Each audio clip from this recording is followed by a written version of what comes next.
Welcome back. In next topic of geography, chapter 6, manufacturing industry for class 10th. In the last video, we had discussed regarding the agro-based industry. So now today's topic, we are going to discuss regarding mineral-based industries. So mineral-based industries are also playing a very important part for development of national economy. Right? So national mineral-based industries are heavy industries. Those are based upon the heavy material or whatever the raw material we are using in a mineral-based industry, that is heavy. That's why it is in a heavy industries. We had already categorized the industry on the basis of weight in previous topics. Right? To come on the first, mineral-based industry, that is basically divided into four parts. One is iron and steel industry, second is aluminum smelting industry, third is chemical and fertilizer industry, and cement industries. These are the industries set up in our country on the basis of different raw material is used in a particular industry. Come on the first, iron and steel industries. As we know very well, iron and steel is the backbone of industrialization because it plays a very important role in a manufacturing industry. Because every manufacturing industry is using iron or steel as a raw material, or whatever the material or machineries are being used by any sector or any industry as made up of iron and steel. That's why this is a backbone of industrialization, as well as iron and steel industry play a vital role in the development of national economy, or it supports the national economy in a large scale because it is being used as a raw material and product produced by the other industry made up of iron and steel is in a large scale purchased by the consumer, or is consumed in a large scale in our country, as well as India is a large scale exporter of iron and steel in the world, because we have a lot of mines in which iron is extracted from the extraction sites, right? So every year approximately 32.8 million ton is generated by the India per year. Every year India having a capacity to generate 32.8 million tons of steel, iron steel, right? So if we want to make a steel, then we require iron ore, cooking coal, as well as a limestone for making steel, right? Or it should be in the ratio of 4:2:1. 4 part of iron ore, 2 part of cooking coal, and 1 part of limestone. Then we are able to make a steel by this process, right? In 1950s, the situation of the extraction of the iron ore is too low. It is approximately 1.04 million ton per year. That is very less as compared to the China. If we will compare with the China, then the China production was in 1950 is approximately 130 million ton every year. That is very low as compared to the China. Or till 2004, our country production reached up to 32.60 million ton. That is a great jump in the production of the iron steel, right? But as compared to China, if we will compare with the China, then China produced approximately 270 million ton in 2004. So this is a great difference between the of iron ore in China as compared to India. This is a iron and steel production in China is more as compared to the India.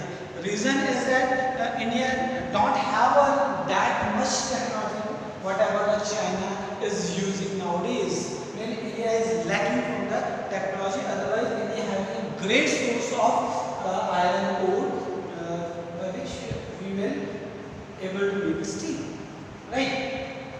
So this is one little bit just a look over this our previous and today's condition of extraction of iron ore in our country.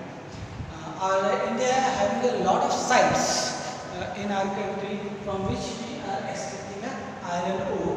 Our Kundayamuk mine is one mine in our country that having a tendency of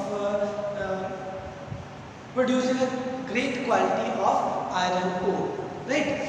This unit, Kundayamuk mine, is a 100% exporting unit of our country. And जितना भी इसमें produce किया जाता है वो सारा का सारा एक्सपोर्ट कर दिया जाता है because of the good quantity of iron ore is extracted from here, right? So that's why we having a great source of Kundayamuk mine of iron ore, right? So how the iron ore is converted into the steel? So we have a very simple process by which we are converting iron ore into the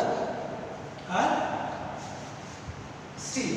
So first of all we require a raw material. Raw material, that is a iron ore, is the raw material to produce a steel, right? Then we are taking it into the blast furnace. Raw material is taken into a blast furnace and this iron ore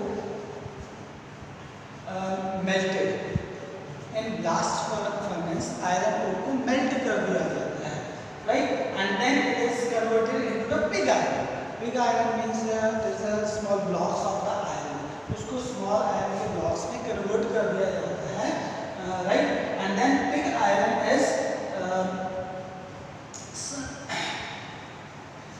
converted into the steel making. मतलब उसको steel making process के लिए फिर वो pig iron को use किया जाता है. और इसके लिए steel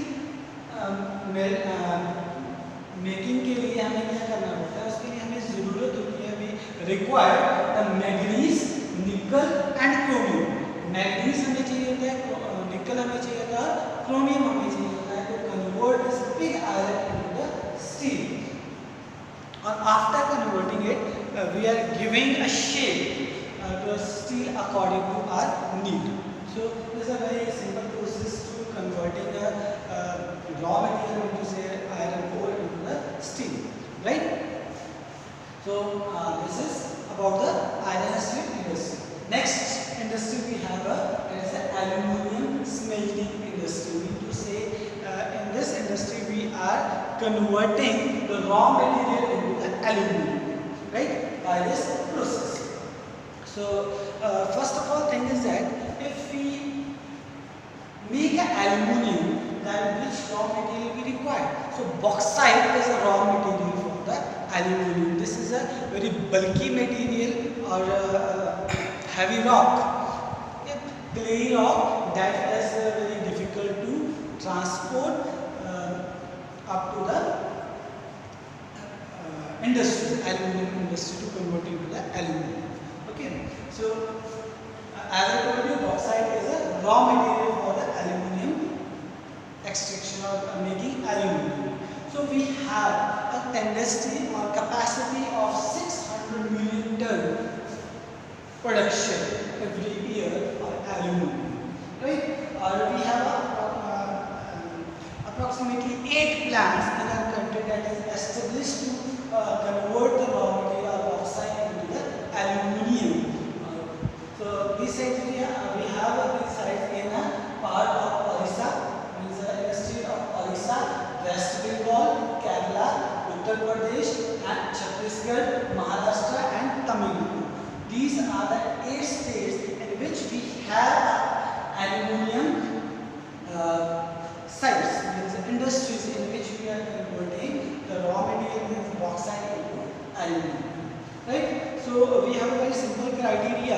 convert the aluminum or from raw material to the aluminium, right?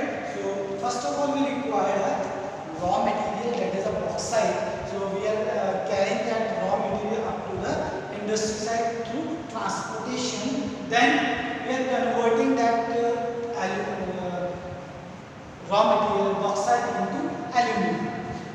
After converting into aluminum, that metal material acts as electrode, because this is now in a metal state, or that act as an electrode, right? Or then it is converted into the aluminum smelter.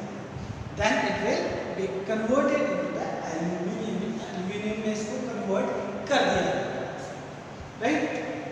Next industries after the iron, steel and aluminum industry, we have the chemical and fertilizer industry. This is also very important.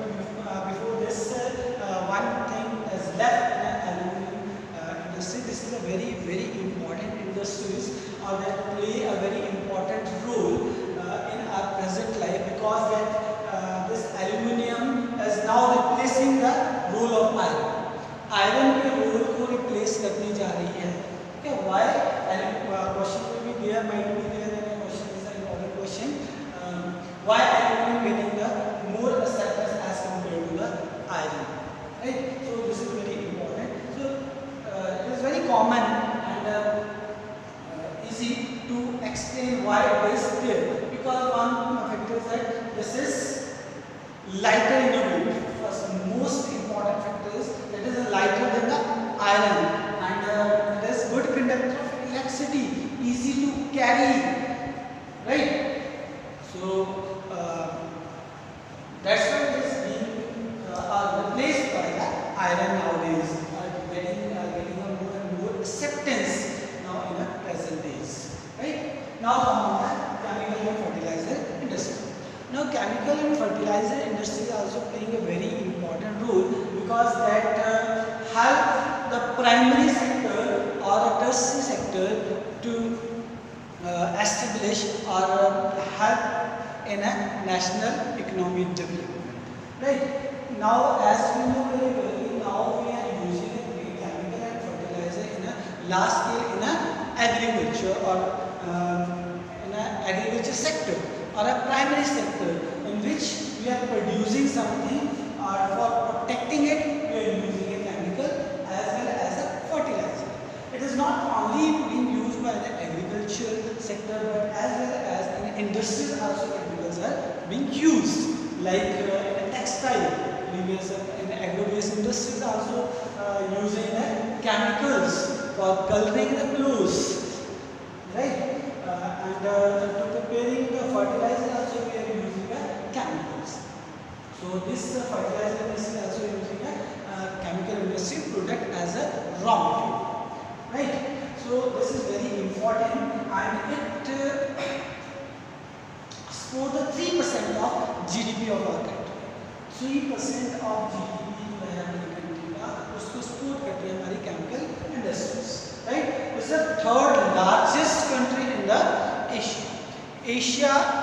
In Asia, it occupies the third position, because the largest producer in our chemicals are produced in a large scale, and it occupies third position in Asia, right? Or it is also maybe a small scale or a large scale, means it is dependent upon the person to person, those whatever the capacity of the person, they are using their money as compared to their need. Means they are using if low investment up to the 5 crore, as we discussed in the previous topics, then it is under the small scale industry.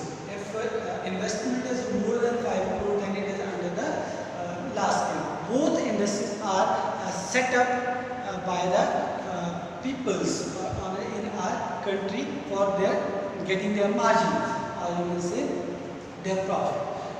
These chemical industries and fertilizer industries are both type of industry, organic and inorganic industries are set up by the owners, right? Then have another factor, that is India is the third largest producer of nitrogenous fertilizers.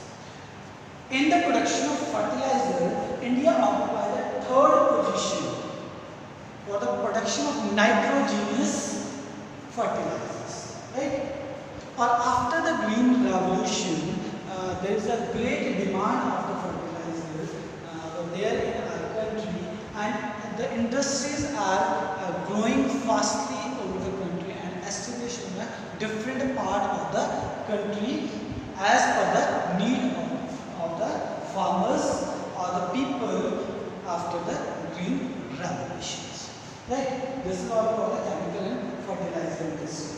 Last we have, that is a cement industry. Now cement industry is also playing a very vital role in our country, because whatever the construction part in our country, that is done with the help of the cement industry, because that provide the cement for the construction purpose and give the strength to the national economy, or it help in the development of the national economy, right? So for making cement, there is a need of a raw material for the industry, that is the first limestone is required by the cement industry, then silica, then alumina, and then gypsum. These are the four elements that are required for making the cement. So limestone combined with silica, combined with alumina and gypsum make cement, right? So this is all about our mineral-based industries, or these mineral-based industries playing a very important role for Indian economy. Thank you very much. Hello everyone. Today we are going to start the next topic of chapter manufacturing industry. Last time we had discussed, in the last video we had discussed regarding mineral based industries, right? So today we have a last topic of the chapter, that is industrial pollution and environmental degradation.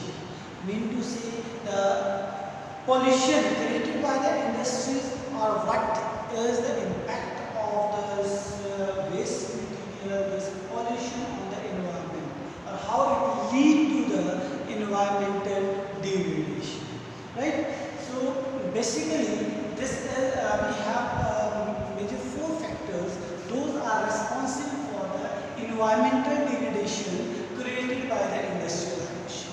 So we have one, it is air pollution, right? Second is water pollution, third is thermal pollution, and fourth is noise pollution.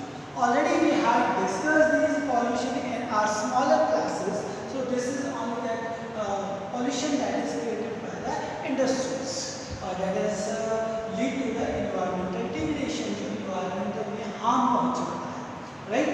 So let us discuss with the first part, that is the air pollution. As we know very well, the air is the very essential part of human being, because each and every living being inhaling it, right? So that is very important part. Without air we can't live.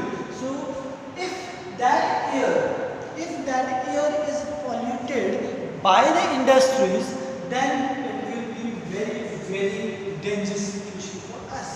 So how it is get polluted by the industries?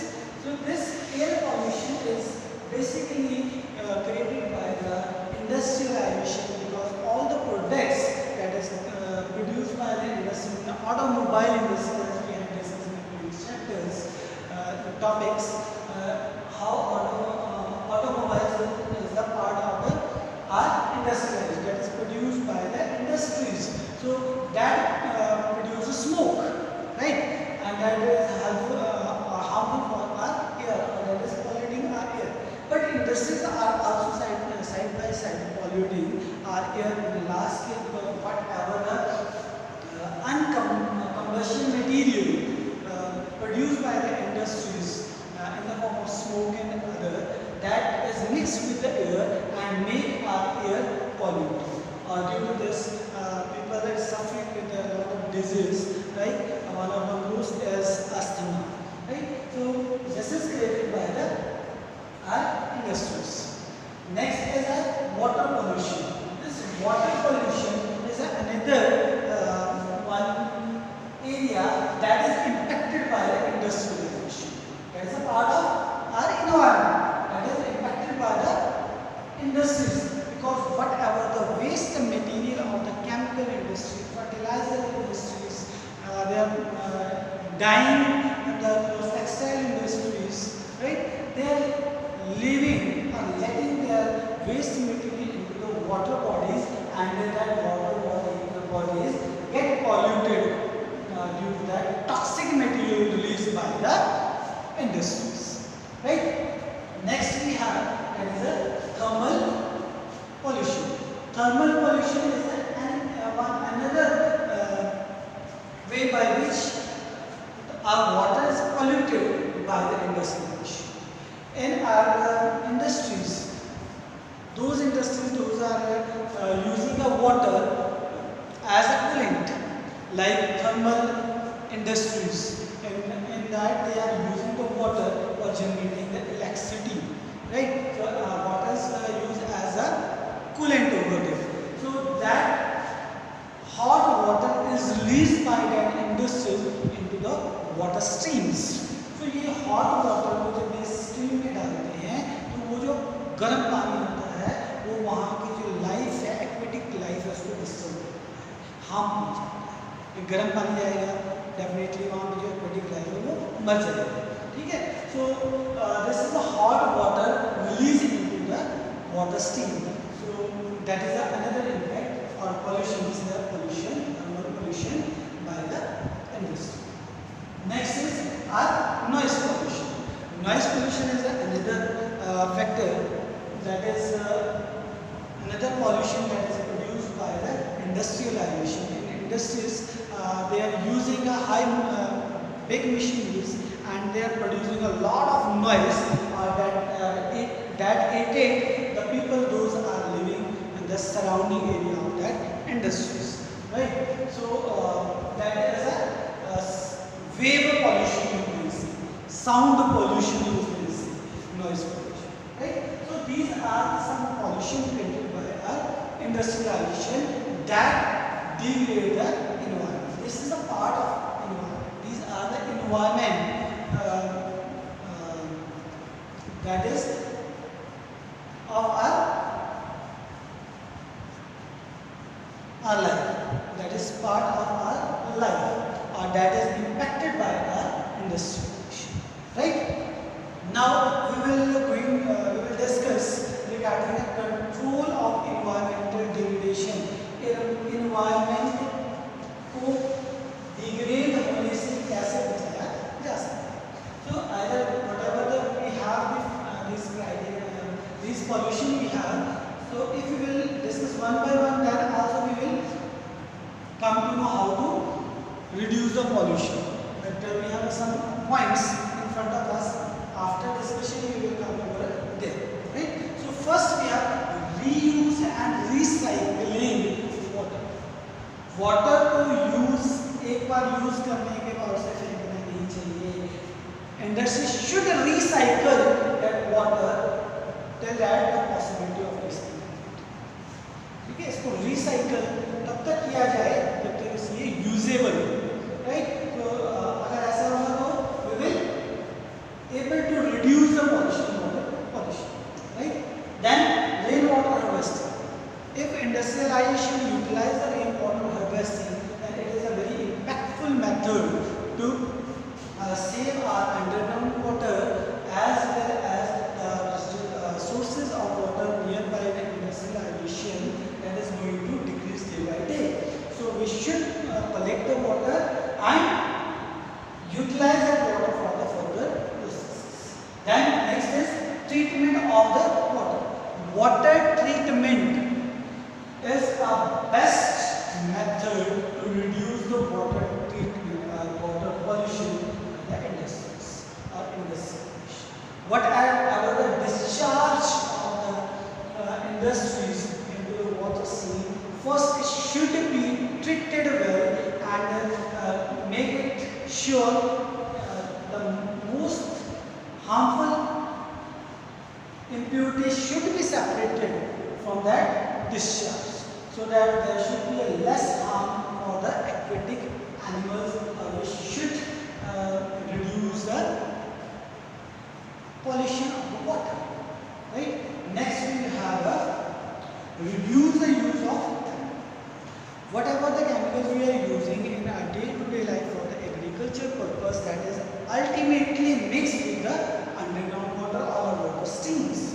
So there should be a reduction in the use of chemical, or either stop the chemical use of chemical, or use the biological substance that is harmful for this purpose, or replace the chemical with the biological substances. Right? Clear? So these are the some criteria by which we are able to control the environmental degradation. But if we want to decrease the air pollution, then the instruction of the government should be followed by the industries for reducing the air pollution. According to the guidelines of the industry, government, industries को क्या दी गई है guideline कि जो आपकी चिमनियाँ होती हैं उनका यूज़ किया जाए, ताकि जो अनबर्न मटेरियल निकलता है वहाँ से उसको वहीं पे ही क्या कर दिया जाए, बर्न कर दिया जाए, जिससे जो एयर में पॉल्यूशन होता है वो रिड्यूस हो। राइट? तो these are the some way in which we are able to control the environmental degradation. So this is all about the chapter. Hopefully this chapter is now clear for you people. Thank you very much.